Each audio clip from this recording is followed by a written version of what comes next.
The time's approximately 6 p.m. July 11th, 2024. Farragut Board of Mayor and Aldermen meeting will now begin. Good evening, ladies and gentlemen in attendance and online. I want to thank you for your presence at tonight's Board of Mayor and Aldermen meeting. My name is Mayor Ron Williams, the fourth elected mayor of Town of Farragut. We appreciate that each of you has taken time from your busy schedules to either attend tonight's meeting or see how our town government works. All Farragut Board of Mayor and Alderman meetings are public notice per Tennessee state law. All board meetings are recorded and can be viewed at a later date. If you're in attendance, you should be able to pick up a copy of tonight's agenda at the door when you come in. If you were not able to attend tonight, then the agenda is available online or at our website. For those in attendance that would like to speak, please pick up a blue card at the door and write in your name and the agenda that you wish to comment on. And there will also be time reserved at the end of the meeting for our citizens' comments on non-agenda subjects, which also requires that you fill out a blue card with the citizen comments as the item that you'd like to speak about. On each agenda item, the mayor will ask the town recorder for residents' input. During this time, any Farragut resident wishing to speak to the board on that agenda item may also do so for up to 3 minutes.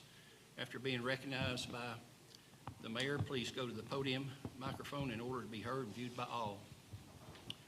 To conduct efficient and business-like meetings, the town has adopted rules for how this meeting will be conducted. Primarily, these rules are designed to keep the meeting moving, to assure that all points of view are heard and considered, and to provide common courtesy to everyone. We ask that you observe the established meeting rules when addressing the board. At the beginning of your presentation, please state your name and address for the record. We ask that you address all of your questions to the mayor or in his absence, the vice mayor. Do not direct questions to the alderman or staff members. If necessary, the mayor may call on an alderman or staff member concerning your question or your comments. Once you've given your input, please return to your seat so that we can continue. We ask that every speaker avoid the use of improper language, profanity, or other inappropriate conduct. Speakers should strive to avoid redundancy. We ask that you also stay on topic of the agenda item that you're speaking on. We're here tonight doing the town's business.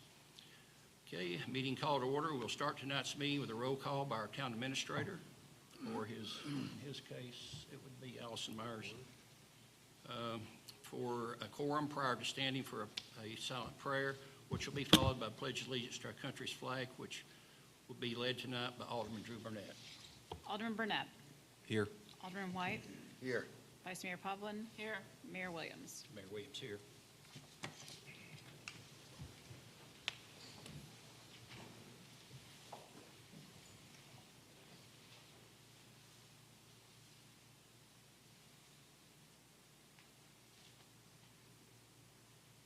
I pledge allegiance to the flag of the United States of America and to the republic for which it stands, one nation, under God, indivisible, with liberty and justice for all.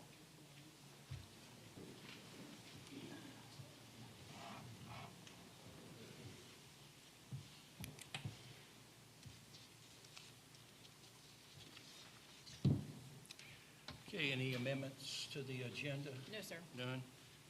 If none, I'll ask for a motion to approve. Move to approve. Second. Okay, in favor of approval of the agenda as posted, please say yes. Yes. Any noes? Let the record show that July 11th, 2024, agenda has been approved as posted. Do we have any amendments to the posted amendments? No, sir. None? Okay. Move to approve. Second.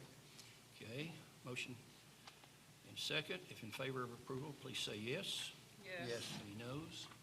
None. Let the record show the June 27th, 2024 minutes have been approved as posted. Mayor's report.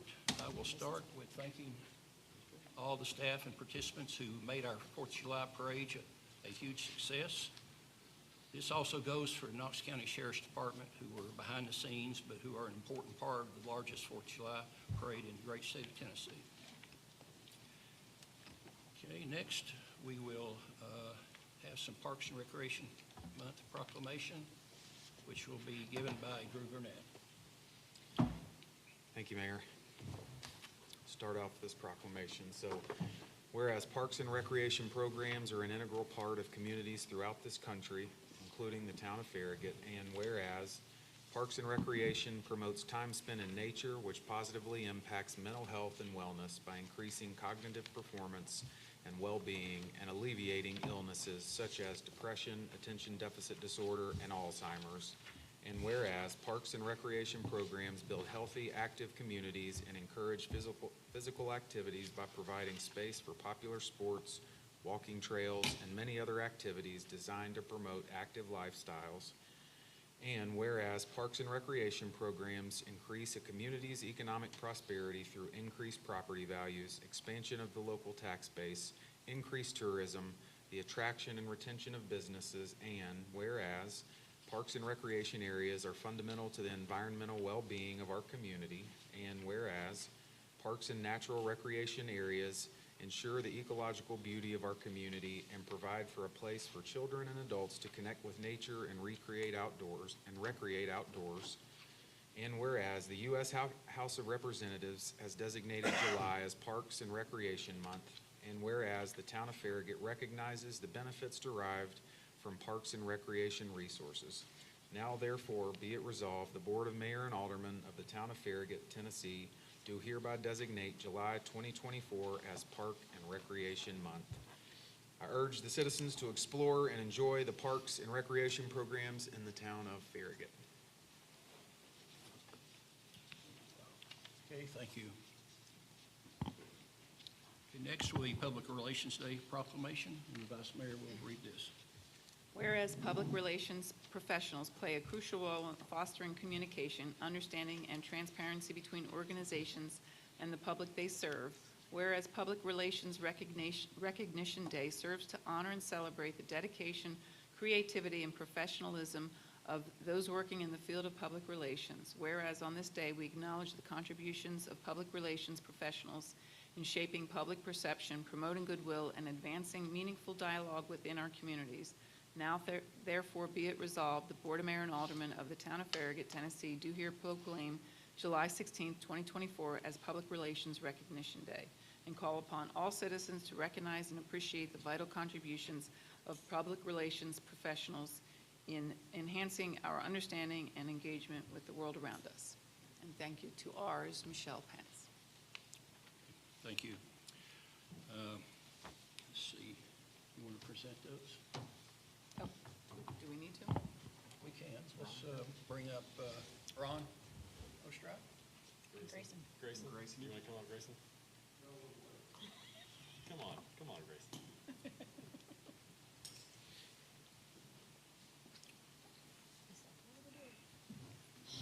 Public relations. Do we all need to go? Yeah. Are we all? Yeah. Okay. You get up okay, David? Yes. Okay.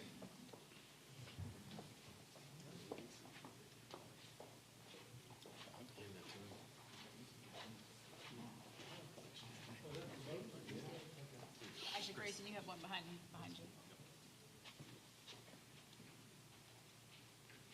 Squeeze together, like each other. They're gonna buy you a new camera, and we're gonna talk about that. Wider lens. Yeah. Okay. Get a nice photo. Get close together.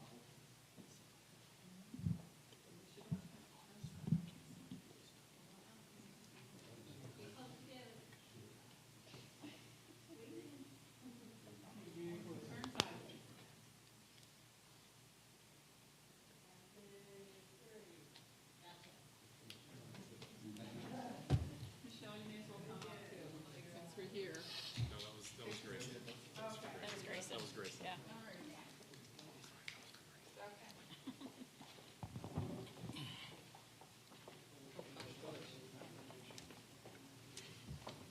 I got that wrong. Okay, next will be our presentations by our chairs of the various committees, and we'll start off with the Parks and Athletic Council update.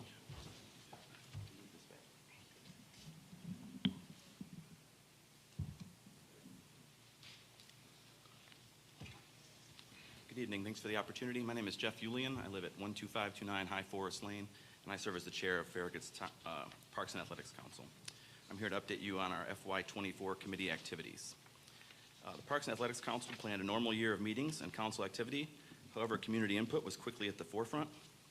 This began in September with council members attending a public hearing and showing support for the town's purchase of open space on McPhee Road for potential future recreational activities. Community input continued in October when residents of Brass Lantern attended the monthly council meeting, and the topic was their concern regarding pickleball at McPhee Park. The November council meeting was attended by not only these same residents, but a heavy contingent of the pickleball playing community. After a great deal of discussion and much meeting time taken, the council created a subcommittee of a council member, a staff member, 2 members from Brass Lantern, and 2 Farragut residents representing the pickleball community. A meeting was soon held in December, and out of that meeting came the compromise to close the north tennis courts at McPhee Park from pickleball. A recommendation was also made to the Board of Mayor and Aldermen to consider conducting a study to find a suitable alternate location for pickleball in Farragut. This was presented to BOMA in January. The council also held 2 field allocation meetings, January and June. The first was a normal allocation process that we've conducted for years. However, the June allocation meeting was the first to have 2 council representatives attend the scheduling portion of the rectangle field meeting.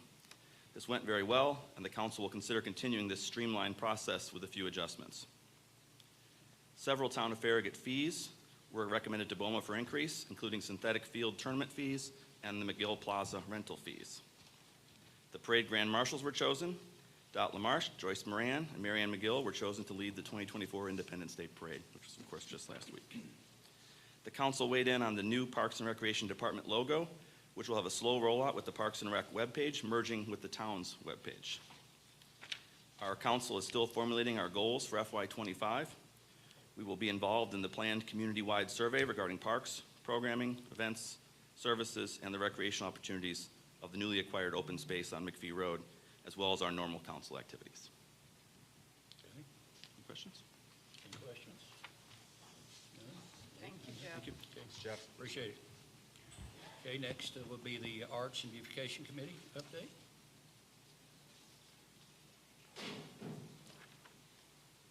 Hi, I'm the Chair, Sue Ann Hensler, of the Town of Farragut Arts and Beautification Committee. And this is our fiscal year ending in 2024. We sponsored and participated in Art Fest in September of 2023. Activities included spin art, easel painting, rock painting, decorating bookmarks, decorating visors, and decorating fans. And we had close to 350 people who attended the event. We participated also in Freaky Friday Night in October of 2023, giving out candy to all the children in costumes. We also sponsored Celebrate the Season event at the Community Center in late November of 2023. Activities included a holiday movie, cookie decorating, arts and crafts in the gym, and a picture with Santa, and over 300 attended the event. We also participated in Wreaths Across America. Our big event of the year was a Living History event at Pleasant Forest Cemetery in April of 2024, which was a wonderful partnership event with the museum committee and members of the Pleasant Forest Cemetery and the adjacent Black Cemetery. We celebrated 14 noteworthy people at both cemeteries. Our actors consisted of student volunteers from the Farragut High School Drama Club, a few family members of noteworthy people, and parks and staff rec, the staff of the rec. 125 people attended that event. We have similar plans for 2025. However, our big event will be the weekend-long art and photography show, March 21st to 23rd, 2025. So please, mark your calendars. And also there's a picture attached with some of the events and showing some of the participation that was there. Thank you very much. Any questions? Sue Ann, do you plan on doing the Living History event again? Yes, we My do. family was out of town and This missed was it. the second one that was done. The first was in like 2017, which I wasn't available, I wasn't here for.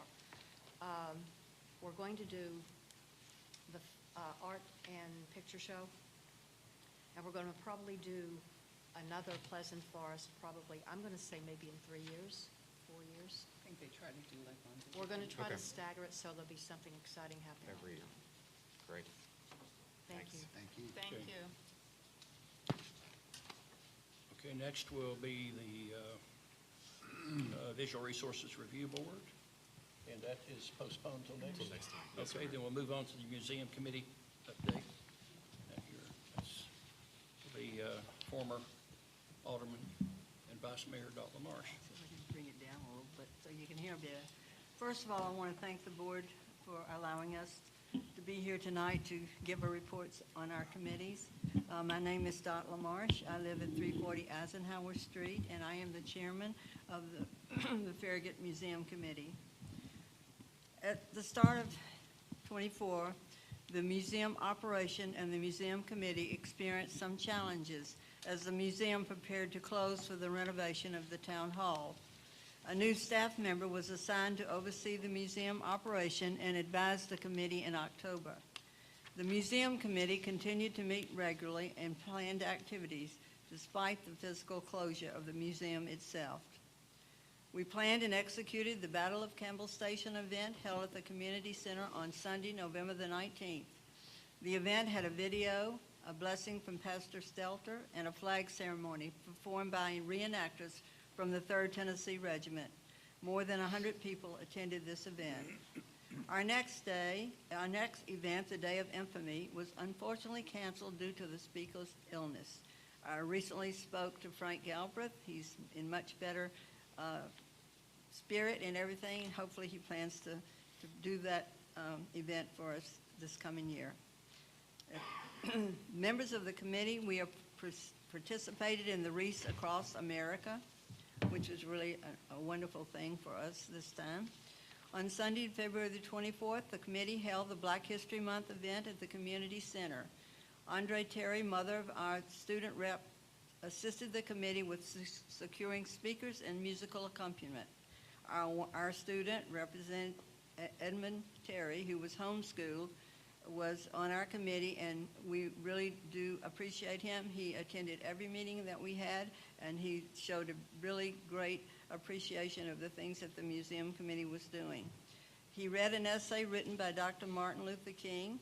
Our main speaker was Dr. Cynthia Fleming from the University of Tennessee. She's a professor there, who spoke about the long-lasting effects of slavery, both negative and positive. The event was heavily promoted but lightly attended with a little over 40. Of course, our big event of the year was a Living History event at Pleasant Forest Cemetery, held on Sunday, April the 28th, which was a wonderful partnership, even with the event with the Arts and Beautification Committee and members of the Pleasant Forest Cemetery and the adjacent Black Cemetery. We celebrated 14 noteworthy people at both cemeteries. Our actors consisted of student volunteers from the Farragut High School Drama Club, a few family members of noteworthy people, and Parks and Rec staff. We had 125 people plus attended this event. We are still formulating our plans for FY25.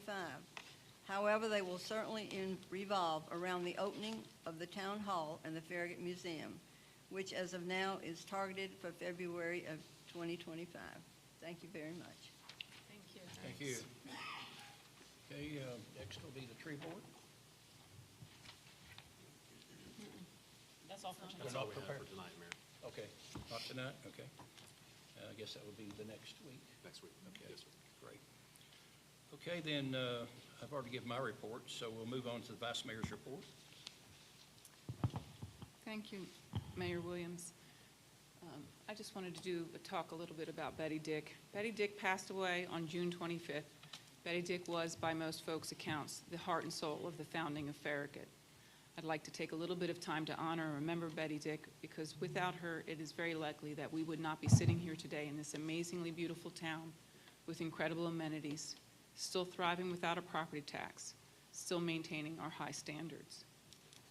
Betty Dick appeared to be soft-spoken, but no one should doubt she was a warrior. She was smart, she was hardworking, and she was persistent. She was instrumental in bringing the right people into the incorporation effort when she recruited David Rogers to be the legal advisor and Ralph McGill to lead the effort. At the time that the incorporation effort started, Betty Dick had already spent approximately 4 years heading downtown to fight for her Village Green neighborhood. Early on in her efforts, she realized that Knox County did not care about the haphazard development going on in the Farragut area. By May of 1979, the group of residents who had met each other during their various efforts to protect their respective neighborhoods had decided it was time to incorporate. Betty Dick was instrumental in working to gather much of the data and information needed to incorporate. There appears to be an effort to rewrite history regarding the main reason the Farragut Community Group decided to pursue the incorporation of this area.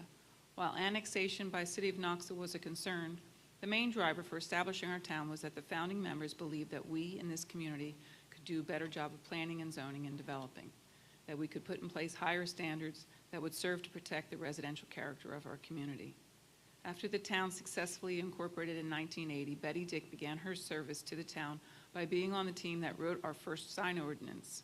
Interestingly, when we had to rewrite our sign ordinance to address a 2015 Supreme Court ruling, she served on that committee as well.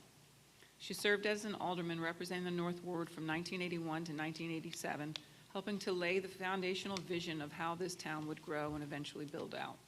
Betty returned to serving the town as a planning commissioner from 2012 to 2021. When I was recruited by Ralph McGill to run for alderman in 2016, I took the time to meet with many previous board members. Betty Dick was incredibly gracious to me. She took the time to help me understand what the founding members faced, why they worked so hard, and the many issues the town faced in the early years, and the challenges by developers to weaken the high standards they worked to put in place. Our town is at a crossroads. It is my belief that every decision we make should, at its foundation, be driven by the ideal of protecting and enhancing our residential community's character. This is what Betty Dick taught me about the establishment of the town of Farragut. We're all deeply indebted to Betty Dick and her service to our town. May she rest in peace. Okay, thank you, Vice Mayor. Next, I think we have one more. I see Alderman that has something to speak. Drew? Yeah, Mayor, I'll share a little bit. I had a listening session with some neighborhoods out along the McPhee Road area, and just wanted to share some feedback from that meeting, as well as share it with Ron. And you don't have to write it down, Ron. I've got it on paper for you. But just some feedback on things that have been completed in the area, things that are being worked on, and then things that are to come in the future. So one question that came up from the residents was, what are the firearm regulations near a park? I think that's something we need to know very well, especially considering what's happened out there over the last couple months. So if we could get that. The feedback on the gates at McPhee Park have been phenomenal. Traffic after dark and activities in the park have been much better, and we've not seen vandalism out there, so great job there. Definitely a lot of questions on is there room for a roundabout, or it was even mentioned a four-way stop at Allen Kirby and McPhee. So just another way to break up that gap between Bridgemore and the next roundabout. Everyone was very excited about the crosswalk, and they cannot wait for that to be installed, so that's a good thing. Another one that was brought up last year and then brought up big time at this meeting was adding a flashing light at Evans and Virtue Road. We currently have one of these at Red Mill and Turkey Creek, and that works very well. The sensor trips, the light starts blinking when a car comes up, and we need a way to tell people on the other side of Virtue, the hill, back towards Brookmere, that there's someone pulling out of that intersection. So I would love if we could find what the cost of that would be. I know improving Virtue will take some of that hill off, so it's less of a crest, but if it's a project that we could do, I think it could be used every single day, especially knowing the Virtue Road project is going to be years away. You know, when we look at pickleball, which you'd think that's probably all we talked about, but it actually wasn't. But we had a good discussion on pickleball courts. Things are going moderately well, but there is a lot of rules being broken on the north courts.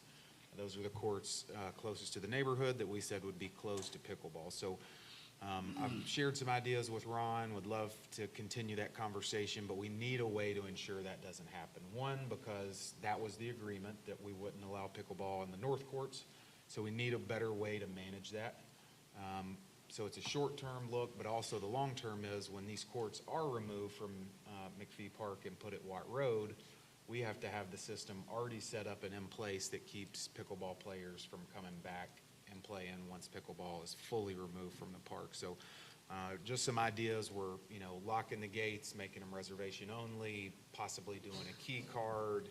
I'm sure there's a lot of other ideas, Ron, that you've seen used in parks like this. But we need to set the standard early, which is now, so that when pickleball leaves, we know that whatever we build over there is going to fill up, and the natural reaction is just go to McPhee if Watt Road's full. But if we have something in place now over the next 6 months or so while we're building it, they're going to be a lot less likely to try and come back because they know they just can't get on the court. So another idea was putting a camera on the courts with a two-way mic. I mean, most anybody that has cameras at home can talk through their cameras to their kids or family.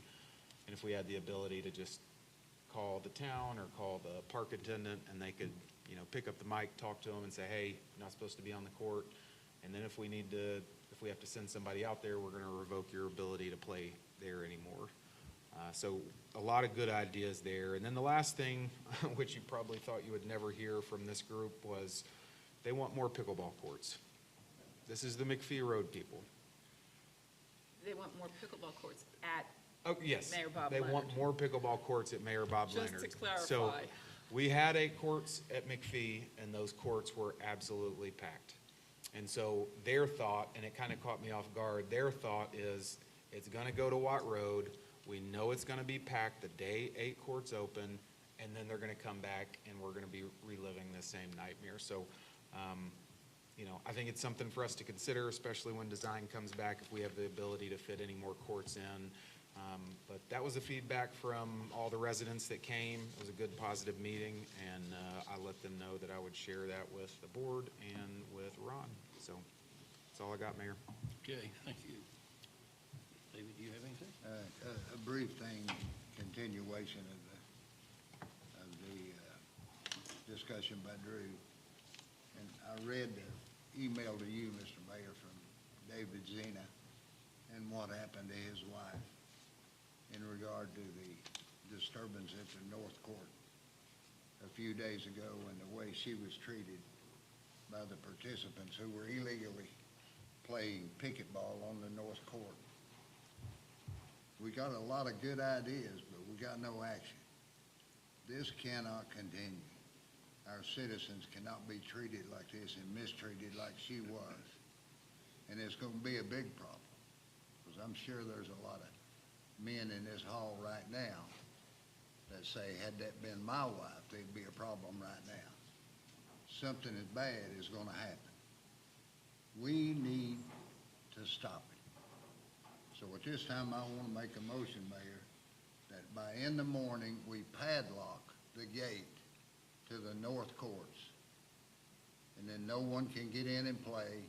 I know the tennis people will be a little upset, but hey, I'd rather have them upset than it continue to disturb those people out there. It's ridiculous. We need to do something.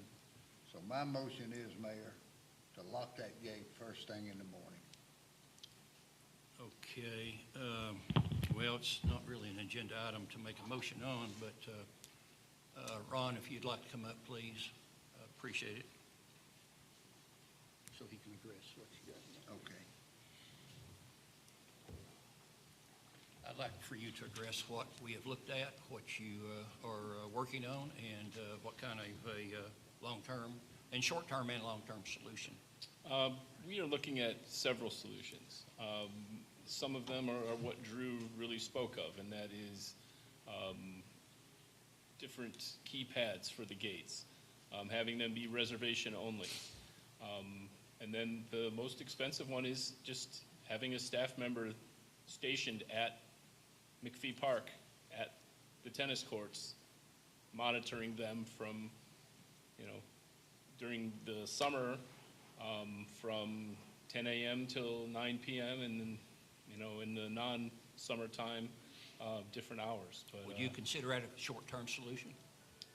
short-term, sure. Sorry about that. Short-term, yes. but, that's quite an endeavor. Why not just padlock the gate for right now? It's all temporary. Why That's put not a up lock to on me. it? Pardon? I said that decision is not up to me. I will add in that I agree with Alderman White's concerns, and we're going to have to work through a culture shift so pickleball players don't come back, and they know that they can't come back. They are just, I don't know what that culture shift looks like. I have suggested that we do have somebody, especially in the summertime, that is there that can enforce our rules, because they're not being enforced, and no one should be abused in their backyard. It's appalling behavior that someone in our parks would be able to enjoy our parks and would abuse a resident in that. So I understand that concern, and I think that we need a culture shift there, and it needs to happen sooner than later.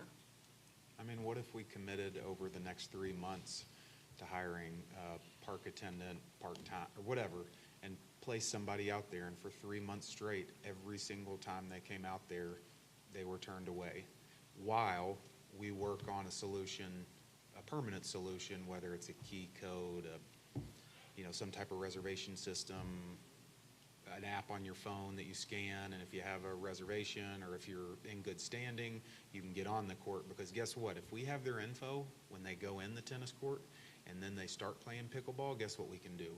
Keep them from ever using it again.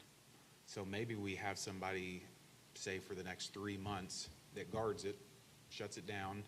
People start, this is probably one of the next 3 months are the most busy pickleball times, I would imagine. Maybe Pickleball's played year-round, so it's... But if we do that, people will learn over the next 3 months, and then maybe by then we have our solution in place for For a more permanent. a permanent one. Well, I think that would help culture. If you have somebody there, turn them away or run them off every time they try to play, then that's going to change the culture. They'll decide that they will not do that anymore. Would you agree with that? As long as we do something quickly, I think, and we've had these ideas for some time now, and it continues to happen. So, Well, we depended on Carlos Reve's, an agreement that was made. I think Ron can talk about that was made between the pickleball players, that they would adhere to that. And from what I've been told, that they have, but that they have some teenagers that are not part of the group that just come in and start trying to play. And see, we have that set up with strictly tennis courts. There's no pickleball nets up on the tennis courts. It's strictly tennis nets. So they're trying to play pickleball on the tennis courts. So that's something that Carlos and them have assured us that they adhere to, but you have the interlopers that come in and just kind of, I guess, crash the party, so to speak. They're not playing the game, they're simply practicing, waiting to get on the courts. But that doesn't stop the noise. The noise is still happening. That's the point. Yeah. and we're so welcoming, we have people from other counties. They come and don't respect the parks, don't respect any of the people that live around there.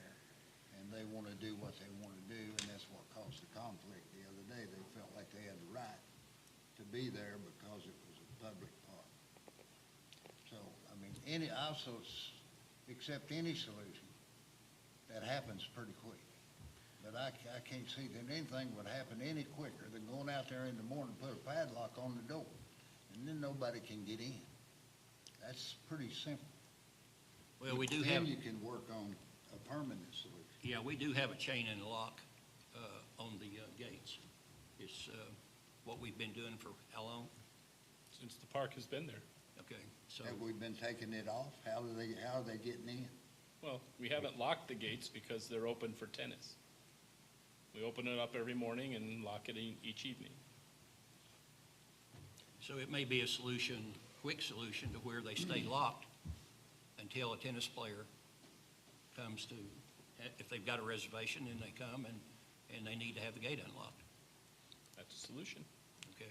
Mayor, let me and Ron get together in the morning. We can talk through, we've already talked through some of these options on what we could do. Some are budgetary items, some are not, just depends.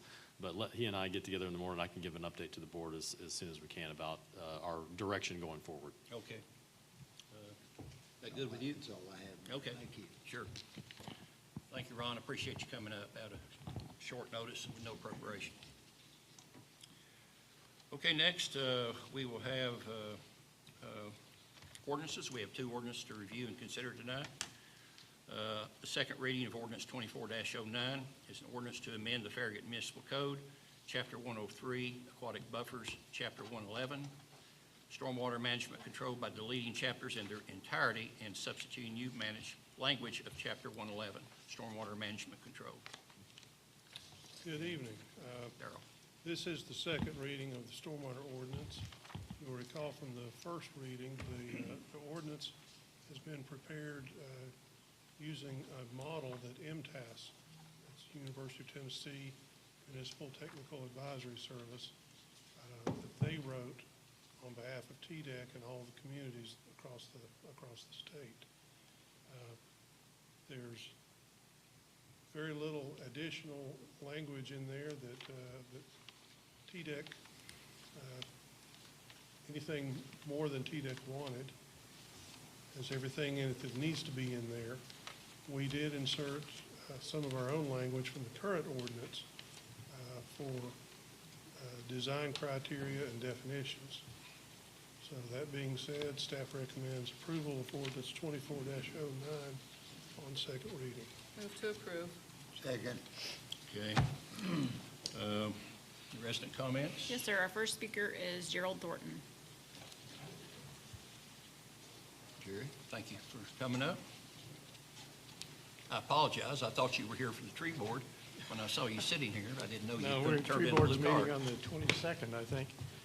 Is this thing on? Yes. Okay, I'm Gerald Thornton. I go by Jerry. I live at 413 Sugarwood, Farragut. This is some questions as much as anything. I looked through this revised ordinance, and I generally have no problems with it. But I do have a question about the definitions. Well, there is no definition of the word crossings, and yet in one of the subdivisions it says the following structures, practices, and activities are permitted in the aquatic buffer subject to prior approval by the town, and the following specific design or maintenance features: crossings, provided that certain criteria are met. But I look back at the definition section, and there's no definition of crossings. There's also no definition of bridges. And y'all may know that at the church that I go to, Westside Unitarian, has a long time wanted to put a footbridge over a little intermittent stream that runs through our property. And the town has rather onerous requirements, engineering requirements for a bridge, in my opinion. So we haven't applied to try to build such a bridge. But looking at this, it seems like we might be able to put in a crossing instead of a bridge. But since crossings aren't defined, I have questions about what can we actually do. Does crossing mean that we could make a path down to and across the creek and put in some gravel or riprap or something so that our lawnmower wouldn't sink in the mud? We don't know. This ordinance is vague on that, and I don't think it addresses that issue. And I would ask that the town consider going back and thinking about an amendment to this to define crossings and what's possible here and what's not. Or maybe there's an answer right now if someone on the board or the staff can answer that question. So that's basically my concern, is that the ordinance is unclear on this issue of crossings and bridges over small streams. I'm not talking about going over Turkey Creek, but a little intermittent tributary. We'd like to build a bridge, but we might be happy with a crossing if we knew what that meant. Okay. I'll tell you what we'll do there. Darrell Smith was sitting behind you, and he heard what you had to say. So I think what he'll probably do is get with Mark Shipley and our stormwater man and T-Deck. TDEC and Probably has an everybody opinion on else that. in current Maybe he's concern, got something now. and get back unless Darrell has something to say right now. I was just talking with Mark Shipley. He suggested we consider just talking with TDEC, see if they have a definition that would be suitable for crossing, bridges, that sort of thing. Okay. So we can do that. Okay, and get back with Jerry on that. Yeah. Hey, thank you. That's all of our speakers. That's all? Okay. Then, we will now start with our board discussion. Vice Mayor? Oh, I have nothing. Nothing. Alderman Burnett? No questions. Alderman White? I have nothing, Mayor. Nothing, I don't either. But what Jerry brought up, Darrell will Yep. get with. So with discussion closed, with no further suggestions, I will ask the town recorder for a roll call vote, please. Alderman Burnett. Yes. Alderman White. Yes. Vice Mayor Pavlin. Yes. Mayor Williams. Mayor Williams, yes. Let the record show that on the second reading, ordinance 2409 has been approved on a 4-1 or 4-0 roll call vote, July 11th, 2024. And let the record show that Alderman White, myself, and all voted for that, and that Alderman Meyer is absent. So that's the reason for the 4-0. And next will be final ordinance for public hearing, ordinance 24-11. Ordinance on the first reading to amend the Farragut Municipal Code, Chapter 22, Article 5, driveways and other accessways, Section 27-147, traffic impact study requirements to provide for additional considerations for pedestrians and bicycles. Good evening, I'm Mark Shipley. I'll present this item for you. A little bit of background at the Board of Mayor and Alderman retreat, planning retreat. One of the top priorities that was discussed under the advancing a high-quality and well-maintained community critical success factor in our town's strategic plan was to have our current traffic impact study requirements revisited to make accommodations for giving consideration to pedestrians and bicyclists. That's basically what this ordinance is about. So during discussion with the Planning Commission, the staff reviewed language that we put together that basically had the main objective of providing for where a traffic impact study is required, like if somebody's developing property or rezoning property that could add a lot more traffic to the streets in the study area.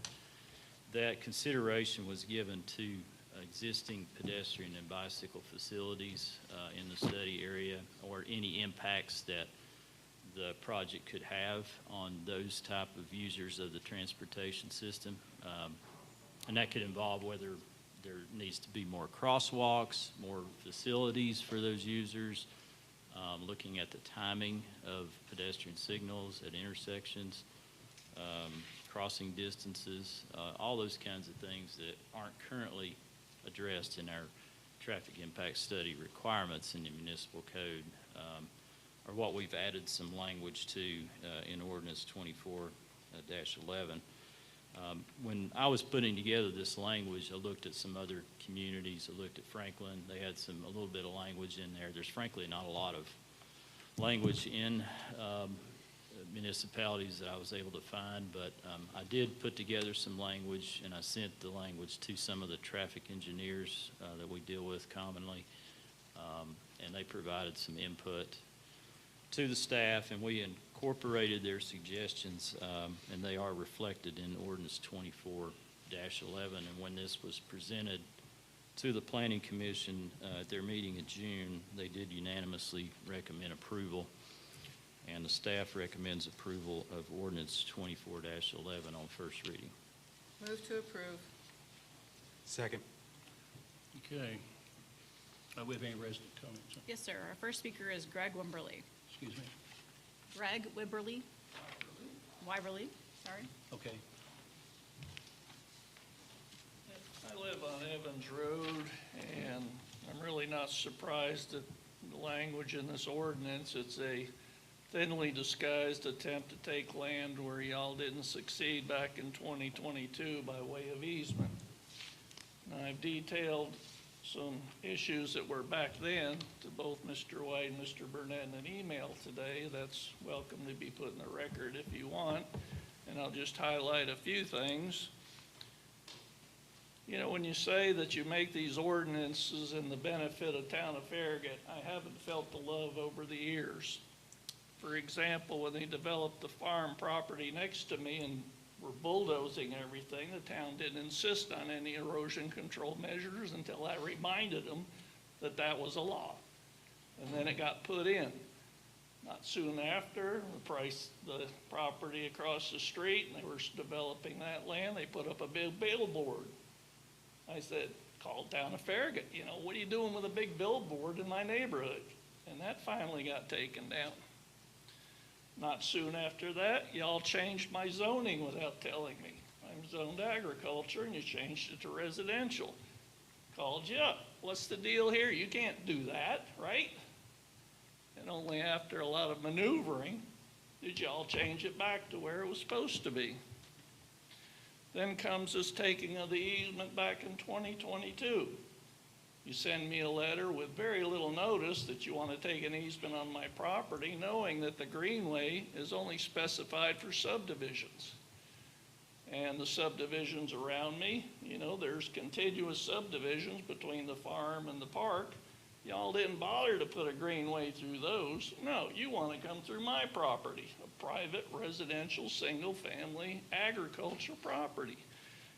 And it seemed to me that there was no authority there, and there's lots of emails back then, y'all can review those, of why you couldn't do that to me. So when you bring this ordinance up again saying, well, you know, we're not going to do a greenway as part of just a separate greenway to connect. We're just going to do it as a road improvement now. We're just going to rename it, but do the same thing.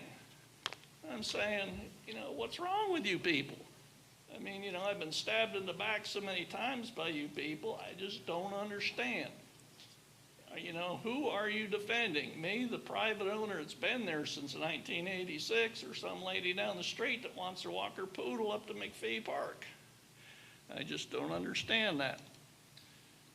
Other issues that came up, the town authorized a contractor to come on my property and perform work. How can you do that? So when you bring up this ordinance for a change that's going to try to accomplish the same thing that failed in 2022,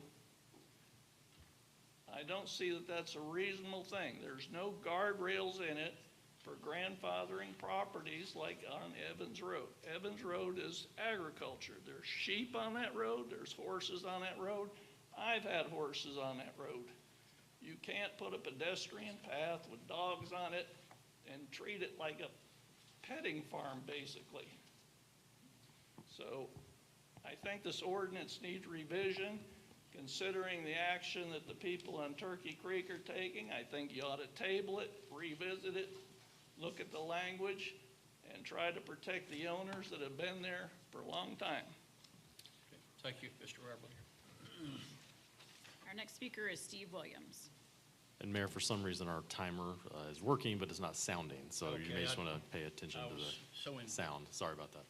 busy listening to him, I didn't notice. Okay. Okay, Steve, you're up. Okay, thank you. Yes, sir. I kind of hearing a theme. The theme is, we the people who've been here, the citizens, we don't feel any love for you guys.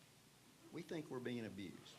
So I think I would like to hear you all begin to address this. You're talking about spending money on enforcement for pickleball court. We have cars driving massive speeds in front of our house. I met with the mayor. I met with the town manager. I'm not getting any love. I'm not getting any money. I've been told for about almost a year, there's no money for me. I've been here 34 years. I'm not getting anything. The lady who wants to walk her poodle moved in 6 months ago. She's getting love. What happened to us? What's the deal? There's no money for me. I brought to your attention the violation of the law on speeding, loud noise, which is part of the, I mean, I hope y'all realize living in the town of Farragut was a choice a lot of us made with our pocketbook and our family to live in a community that wasn't like downtown, wasn't like closer in what we call Knox County. We wanted to live in an area where things were slower, things were quieter. There wasn't as much intense development. We chose that, right? Didn't we all choose that? The town has time to do this kind of crap. My political signs, I get it. You got time and money to do this, to send me a notice. It does say courtesy notice. I did like that. But you got all kinds of time and money about my political signs. But you don't have a nickel to protect him. You don't have a nickel to protect me. You don't have a nickel to protect anybody else. But you're going to protect the pickleball people. I don't get it. So the whole thing of this sidewalk, you're getting most of your money from TDOT. Now, correct me if I'm wrong. Most of your money for these projects coming in grants, which, hey, I think that's smart. You guys are smart. You're getting money from grants. You're getting ready to find out a lot of your grant money is you're violating state law by getting these grants. So TDOT has been letting that slide. That's going to end. You're going to have to stick with the law. You're going to have to do what's right. And I think it's time you guys need to turn this thing around and start thinking about the people who've been here, the people that live here. You're protecting the people who have been here 30 minutes, 6 months, and not us. And if you would entertain me for just a minute, I want to read you one quick thing, because this really matters. This is straight out of TDOT roadway designs. Well, I have a hard time with this stuff, so bear with me please just a minute. This is in TDOT design. When the shared use path is located parallel to a curved roadway with a design speed of 45 miles or less, which is Farragut, an 8-foot minimum lateral offset from the edge of the adjacent travel lane is required. Not suggested, required, including shoulder width. Additional separation beyond the minimum is preferred when feasible. I've not seen y'all doing that. Okay, you've had your chance to read it. Thank you. Thank you for entertaining me for that. That's okay. Our next speaker is Mike Mitchell.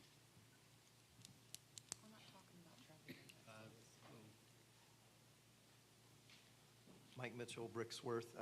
I also have a TDOT quotation. This is 3-205-00. And this is facilities not generally warranting multimodal accommodations. So the reason I'm here is back on May 16th, I heard the Vice Mayor talking about grants and saying that strings were attached. I know that, but I guess that was a little bit of an epiphany because I've been working with a lot of other people trying to get a second left-hand turn lane on Campbell Station Road to Kingston Pike. And it dawned on me that if you're getting federal and state grants to do road work, that might interfere with that left-hand turn lane. And the last thing I think that the people of this town want is to have Washington, D.C. or Nashville be the tail that's wagging the dog. The problem I see with what we're doing here, under Section 4 of what you're talking about tonight, you have pedestrian facilities, 1 and 2, sidewalks, walking trails, crosswalks, crossing distance, pedestrian signals, and associated timing. Is there a situation where grants are overriding the need of the people in this town? You know, we have 15,000 people a day in 2020 that travel through Campbell Station and Kingston Pike intersection. It's probably a lot higher now. In 2020, Wilbur Smith, a huge national traffic engineering firm, said we had to have a second left-hand turn lane. In 2022, Cannon said, you just have too much traffic for the number of lanes you have.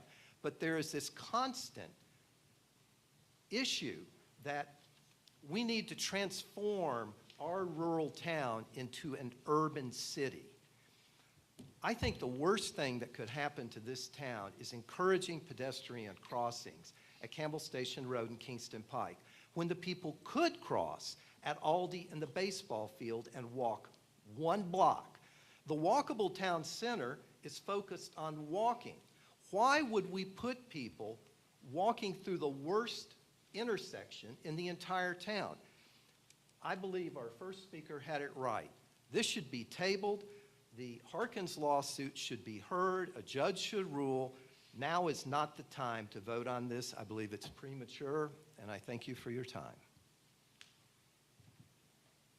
That concludes our speakers. Okay. Can we get clarity from Mark what a traffic impact study is? Because we just heard. Is he still here? Doesn't have anything to do with what can you explain what a traffic impact study is? Yeah, that's a subject here.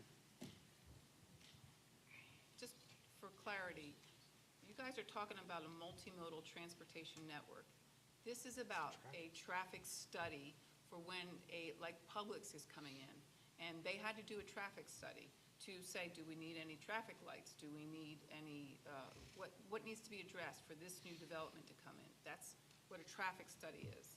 This is not about taking land. This is not about building something. This is about doing a traffic study and addressing the whole transportation network. So can you explain what a traffic that's study really is? what it's about. It's not about what they're talking about. It's not promoting developing property or doing any trail extensions or anything. It's all it simply is saying is when a traffic impact study is required, that they look at all users of that transportation system. That's a motorist, obviously, we have to look at them, and then the other users, pedestrians and bicyclists. That is just part of the evaluation that is in the study itself. And so that's really all that this is doing. It's not promoting any new walking trails or anything like that. It's purely dealing with traffic impact studies when they're required and what we are looking at as far as what we have in existing facilities and what could be the impacts to what someone is wanting to do with their property. Thank you. So this doesn't have anything to do with building. Sir, no, please. We're discussing things now. I put together, because I was really confused. This is about dealing with a traffic in the network of when a new development comes in.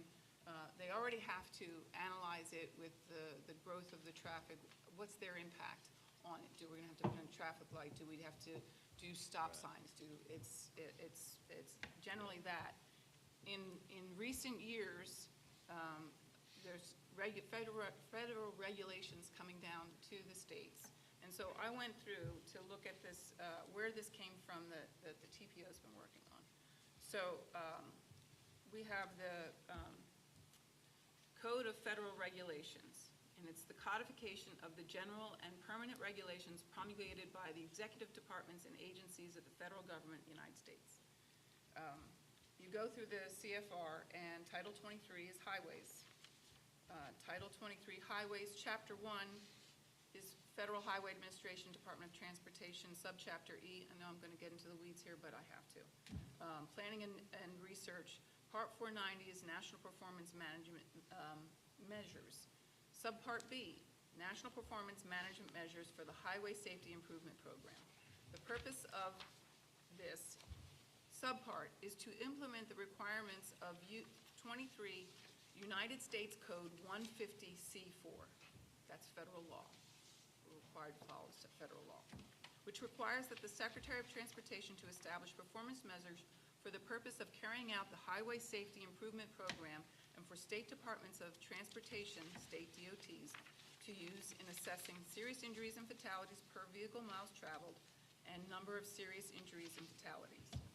The applicability, the performance measures are applicable to all public roads covered by the HSIP carried out under 23 United States Code 130 and 148. And we have the National Performance Management Measures for the Highway Safety Improvement Program. They have 5 performance measures. One of them is the number of non-motorized fatalities and non-motorized serious injuries. So they have to collect data on pedestrians, that's pedestrians and bicyclists. Then there's the establishment of performance targets. State DOTs shall establish targets annually for each performance measure identified in 490.207A in the manner that is consistent with, and they lay out those, how you identify them. The metropolitan planning organizations shall establish performance targets for each of the measures identified the same way. So this goes down, this is federal regulations that come down to the states. The states have to implement this.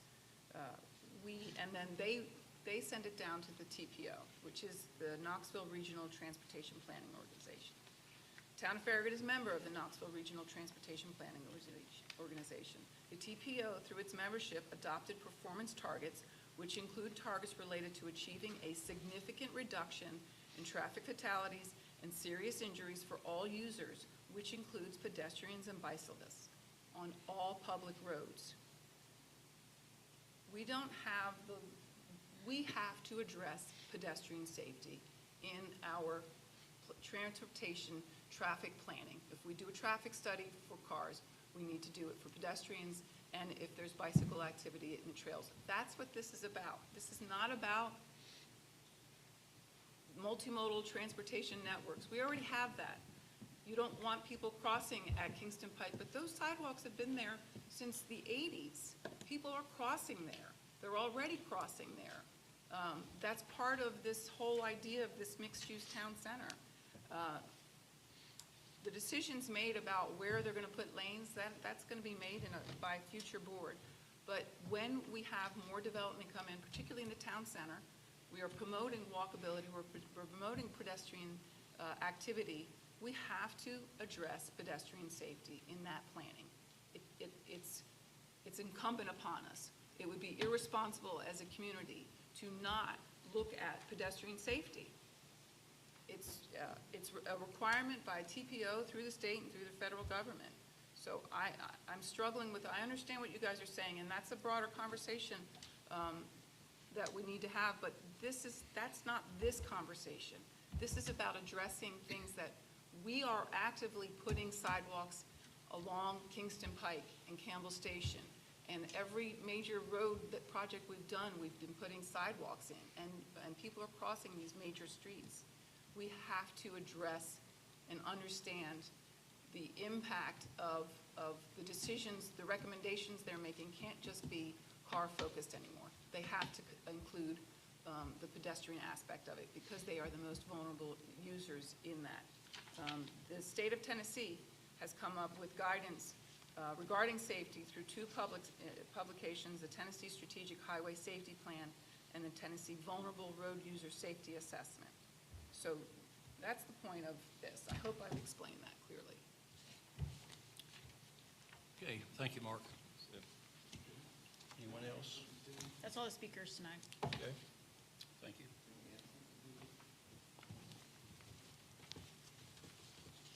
Thank you, Vice Mayor. Thank you. Okay, next will be, we will go with, looks like it would be Alderman White. Well, I'm thoroughly confused. Okay. In what respect? Well, I listened to the Vice Mayor, I listened to Mark, and it's to provide additional considerations. Well, what does that mean? I mean, a traffic study, in my opinion, has always been they try to estimate how many cars you're going to have going through that intersection or how many cars you're going to have coming from this direction. And so does consideration of pedestrian and bicycles, that mean somebody's going to have to figure out how many people might walk through there, or how many people might come through there on a bicycle? Yeah, if somebody's doing something with land that's going to add more cars, more traffic, then there's other users of the transportation system on the sidewalks or bike paths and things. And that's what I'm asking. So all we're doing is just saying, let's look at those users too and see what that additional traffic that would be created by this action that's causing the traffic impact study to be required would have on those other users. Do they need, different facilities? Do they need Well, I different? understand that, Mark, but what I'm getting at is how do you figure how many people might walk through there? Well, that would be part of what the engineer that's doing the study would put together based on what's being proposed that required the traffic impact study. Like I said, I sent this draft to, I know Alan Childers looked at it, and he's done numerous traffic impact studies for the town, and he was comfortable with the language. It made sense to him to be looking at all the users of the transportation system. That's all we're asking. This is not promoting new trails or anything like that. It's just saying when you have a traffic impact study that's required, look at everybody that's going to be using that transportation system and what could be the impacts, car users, walkers. I understand that, but every one I've ever seen, they got a little hose on the road, and every car, it counts them. And then they look at the development here and the development here and anticipate, how many more cars. Right. How you gonna figure bicycles and people? Well, they potentially would guess. count those users too, potentially, yeah, depending on the situation. But yeah, that would be one way to look at it. How many other users are using that particular facility in that study area? And is there anything that the additional traffic that is generated by this action could cause for those other users that needs to be thought of and addressed as part of the study? That's really all this is. It's only gonna apply to driveways and access ways? It's only going to No apply main to roads? projects that require a traffic impact study. And generally, that's going to be fairly large subdivisions, rezonings of property that's going to generate a lot of traffic, like shopping centers. Another apartment complex? Apartment complexes, yes, all those kinds of things. We had a little subdivision it was before you all last month. There was a rezoning on Boring Road, but it only would probably have 30 house lots, would generate about 300 trips. It didn't even require a traffic impact study. So this is really for the bigger type of developments that would generate a pretty significant amount of vehicle traffic that could affect other users in that study area. Okay, all right. Yep. I understand a little better now. Okay. Okay, I'm glad that cleared up the confusion. That's not easy to do, isn't it? Let's move on to Alderman Burnett.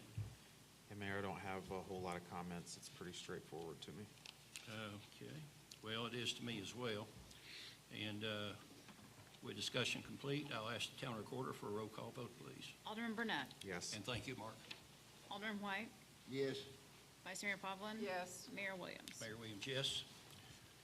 Okay, let the record show ordinance 24-11 has been approved on the first reading with a 4-0 vote by roll call on July 11th, 2024. Next will be business items, and it looks like we only have one business item to review and consider for approval tonight. And that will be approval of contract 2024-17 for synthetic ice rink rental. Evening, folks. Ron Ostrike, Parks and Recreation Director. As you all know, staff and board have received requests and feedback from the community to provide an ice rink for recreational use during the holiday season. We wanted to see if this was truly a viable and affordable endeavor, so we started to look into possibilities. Our research started by meeting with the leadership team at Cool Sports. We learned that rinks with real ice require compressors and a resurfacing machine, which drives up the cost. We also learned that there is a slick synthetic surface that many places use as an option for temporary rinks, especially in warmer climates. This led me to several companies that specialize in creating synthetic ice rink experiences for communities, and this is what our bid specs were built on. We received 2 bids for providing a 30 by 50 synthetic ice rink, boards, lights, sound, rental skates, and a staff member to serve as manager for the operational time period of November 22 to January 4 at McGill Plaza. Rinks R Us, which is based in Oak Ridge, won the bid at $54,999.99, which is $25,000 under our budgeted amount of $80,000. With this being our first time, there will likely be some unexpected operational challenges and expenses which we now have the funds in case we need them. If the board wants to move forward with this, we recommend approval of the bid and award of contract 2024-17. Move to approve. I'll second. No second, okay. Resident comments? Yes, sir. Steve Williams. Steve Williams, you're back up again. Okay, thank you very much for letting me come back up here and talk. I'm going to restate what you probably heard most of it. To me, this is outrageous. We're going to spend money on an ice rink that's fake ice, which is this is outrageous. I've been, again, meeting with the town trying to get money for safety. Safety. No money for us for safety. No money for the people that live behind the pickleball court for control of noise. I get no money for noise. I get no money for safety. But we're going to spend this money on a fake ice rink? I'm opposed to it. I think we've lost our mind. We've lost our way in the town of Farragut. We need to go back to what's important. We're not running a recreation facility for all of West Knoxville. One of the things you failed to talk about in the traffic study, just throw this in, you should be measuring the percent of traffic that comes in a traffic study. How many are resident traffic and how many are non-resident? We're building things for non-residents to come use at our expense. You're talking about hiring staff members for this. We don't get any money for safety and noise control. And there's ordinances on the book for speeding, ordinances on the book for noise. Nobody will enforce it. Nobody will enforce your pickleball control.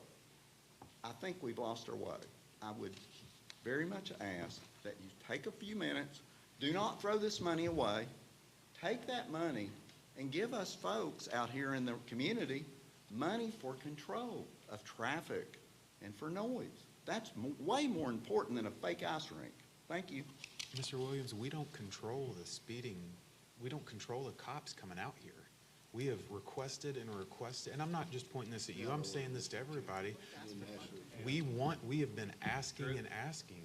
Let's go through procedure, okay? I just want to rebut that. That's a fake argument. Well, he said his, I get mine. I'm a citizen. That's the problem. We're citizens. Give the citizen a chance. I'll be concise. You got money to pay police officers to go to McPhee Park and anywhere else you need them. You send them where you want them. We don't get anything. I was quick. Okay.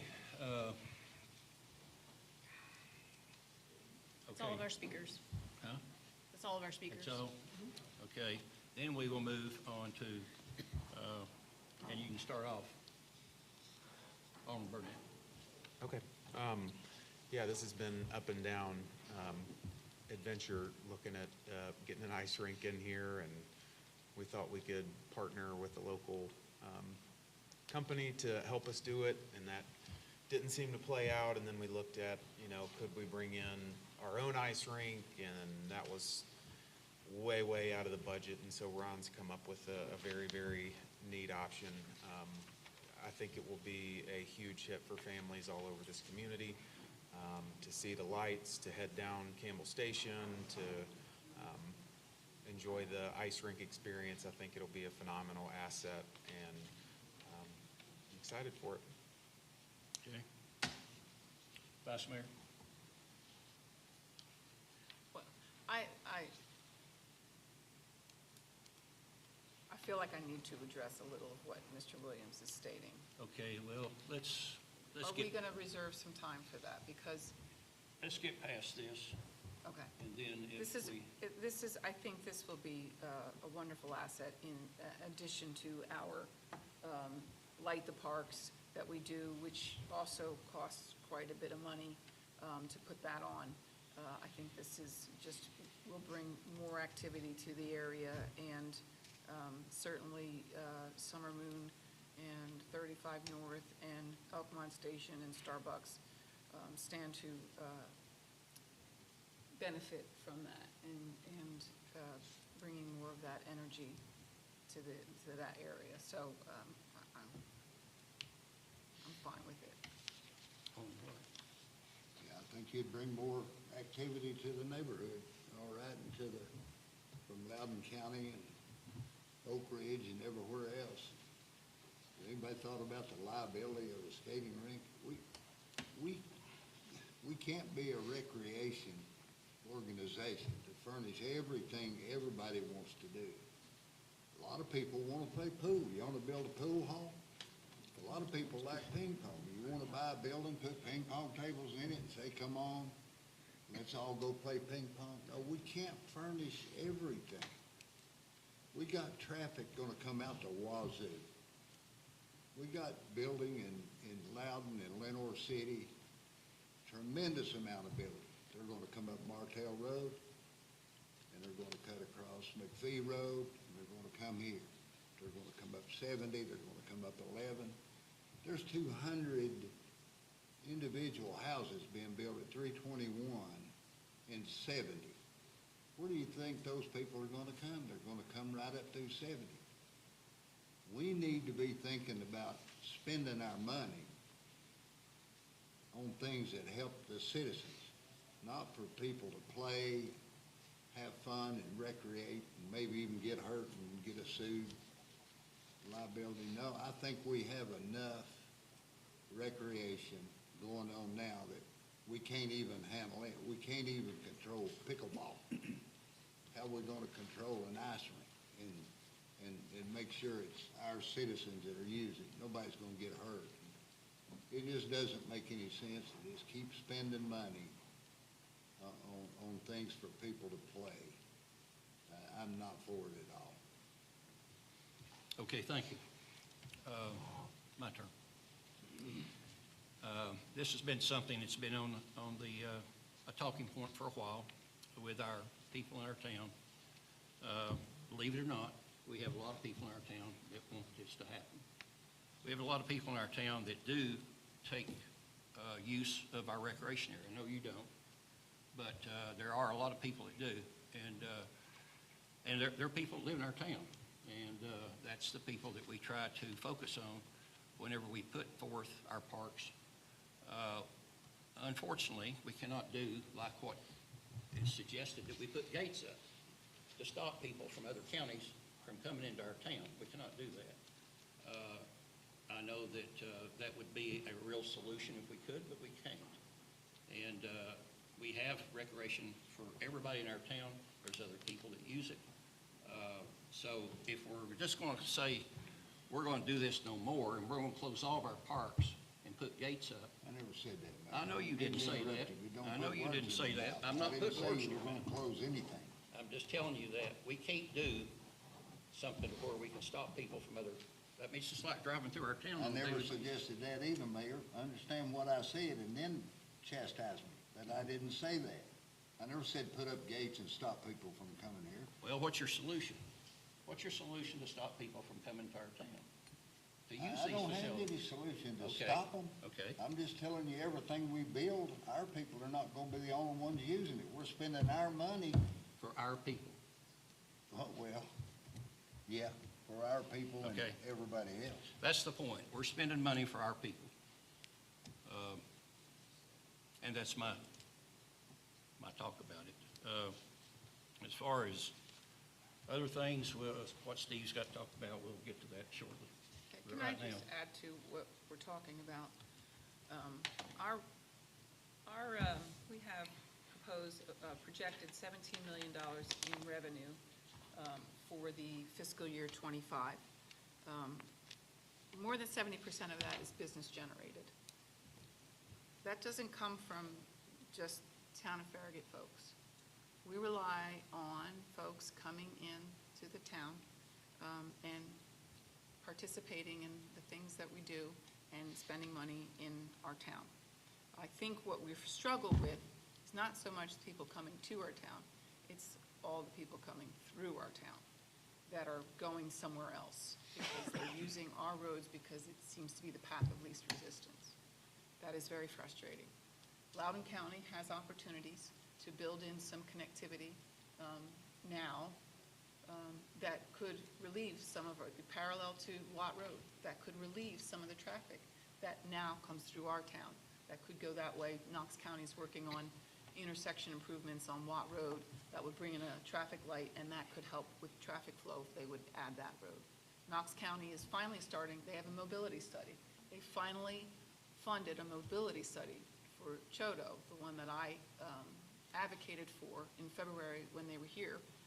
They're looking at opportunities to make things more efficient at the Concord Road roundabout. TDOT, through it with TPO, has done a study to make North Shore more efficient.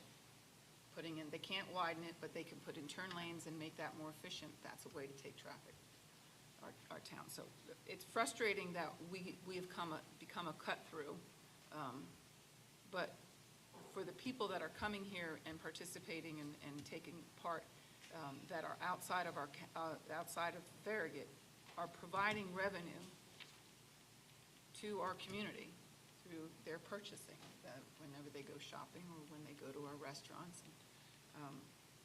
So it's, I mean, that's a tender balance. Quite frankly, any of the decisions we make should be driven by our residents and what they're asking for. And that's what we do our park surveys. We're not guaranteed that all of the people that are surveying, but we do ask for zip codes. And the vast majority of them are 37934. Not all of 37934 is Farragut, but most of it is.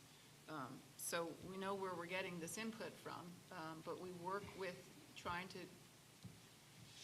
bring amenities that our residents are asking for. And so, and that's all I got to say. Okay. We have been through all of our aldermen with discussion, and what we will do now is a vote, and this will be by a voice vote. If in favor, vote by saying yes. Yes. If not in favor, please say no. No. No. Okay, let the record show that the contract has been approved with a 3-to-1 vote, voice vote. Okay, next will be citizen comments. No one has signed up. No one signed up. Then at this point, I think what I would like to do is address, the Vice Mayor wanted to address Mr. Williams's comment, so I think I will go ahead and let her. Is that okay with you, Mr. White? Okay, good. I just, and maybe you can add to this. I know very early on, and maybe it was 2018 after it was, Sheriff Spangler was elected in 2018. Yes.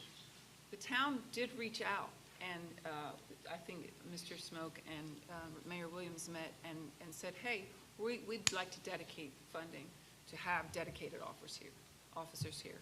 And he rejected it. Personnel, whatever issues he has, we weren't able to do that. Now, I would love it if we went back to him, but I don't know that situation has changed. I know pay is tough. You saw it. They got their raise a couple of years ago, and then City of Knoxville came back last year, and Sheriff Spangler was up again asking for, so he's short on personnel. Do we go back to them again? I think that's a conversation we should probably try to have regularly, but the town of Farragut, we were founded as a limited service community. If we want our own police department that we know is going to be very expensive, undertaken, and that's a property tax. We all know that would be a citizen-driven referendum that we would all have to vote on to say if this is what we want.